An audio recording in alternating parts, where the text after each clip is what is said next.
focus now is about India's trade talks. Which way should it be? What should be our guiding spirit and focus in terms of how we go about inking those trade pacts is really the key question that we will now be discussing. Remember, Commerce Minister Piyush Goyal recently said that India, under the previous political regime of UPA, was made to sign RCEP when it should not have. But the larger question we are asking is that as India talks about more FTAs, how should it go about protecting domestic interests, and what should happen in the event that there are more protectionist tendencies coming to the world after a possible Trump 2.0 presidency?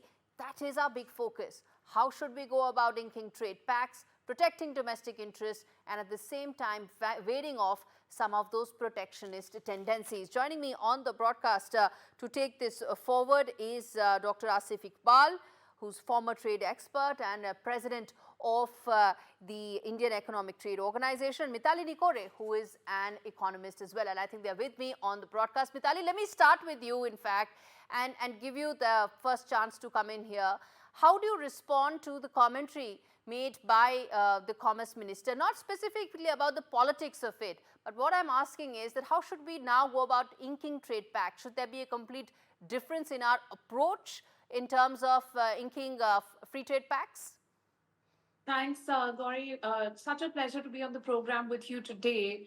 And I think, Gaurie, very clearly, what is evident is we have to look at our basic brass tacks economics when we are talking about free trade agreements. When I was doing some advisory work for the government, they actually told us how some of the free trade agreements are being negotiated, where they come in, the bureaucracy from our side comes in, and they're met by economists, experts, and finance experts and trade experts and sector experts from the other side with whom they are negotiating. And on this side, a lot of the preparatory work to understand what are the sectors where our competitive advantage stands is actually, the heavy lifting is being done by the bureaucracy and by, a lot of the trade ministries. So I think what we really need is a lot more data-driven, evidence-based research to understand and identify those sectors where we are going to hold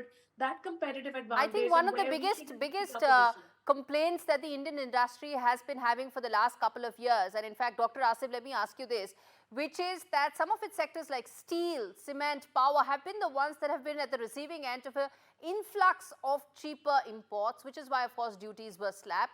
But how do we now go about talking and addressing this going forward? And in fact, these comments were made in the UAE, where Commerce Minister was and where you are right now. So talk to us about what should be the first or second priorities that should guide India to ink its future FTAs. Thank you, Tani. Now, I think, as much as we have benefited from the trade agreements in the past, there has been a negative trade balances with many of these countries, and there have been agreements where we have a decline of manufacturing. And these sectors that you're talking, are directly responsible for the decline of manufacturing. And these deals have also led to deindustrialization and specific sectors, while I don't mention, there are industries, especially with electronics and light manufacturing, which have really suffered on account of these, FTAs. And policy and regulatory reforms, the effort to build this supportive infrastructure. Dr. Asif, you're beginning to sound like Donald Trump. You're beginning to sound like Donald Trump. That's what he was. That's what he was saying. But then let me ask you this. Then what is the way forward? Because greater protectionism only hurts the economy at a macro level. Absolutely. We are a farm-based economy.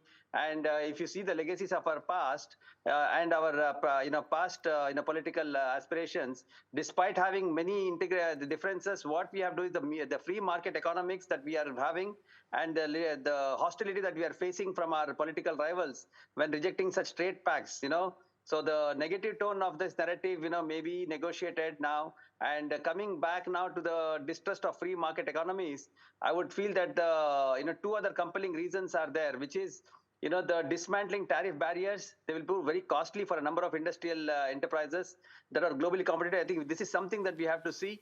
And a significant segment of industry, like the steel, plastics, and copper, They Okay. must be, steer clear of the RCEP. These are the two things that we Okay, must do RCP is, as I an think, RCP is now history. We've not entered, we don't intend to, and I think that government position is very clear. But Yeah. Mitali, then Mitali, last word I want to ask, which is that what about some of those most, thorny discussions that we've been having for a very long time, US, UK. These are FTAs that we've made very little progress on because there are very entrenched positions on both sides, whether India or the other country. No, absolutely. And I think here is where we need to start, removing and trying to break it down into smaller and smaller agreements. Can we have sector level agreements to begin with? Can we have agreements that focus just on merchandise trade?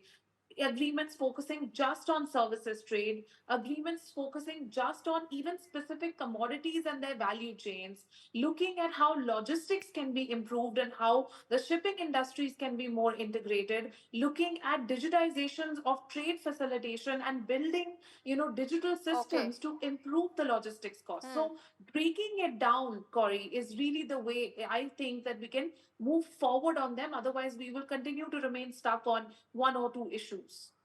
All right, as I said, there are no easy answers here, and I think it's just going to be case to case basis because India wants more open access on services and freedom of people, and that is where it gets stuck on manufacturing as well.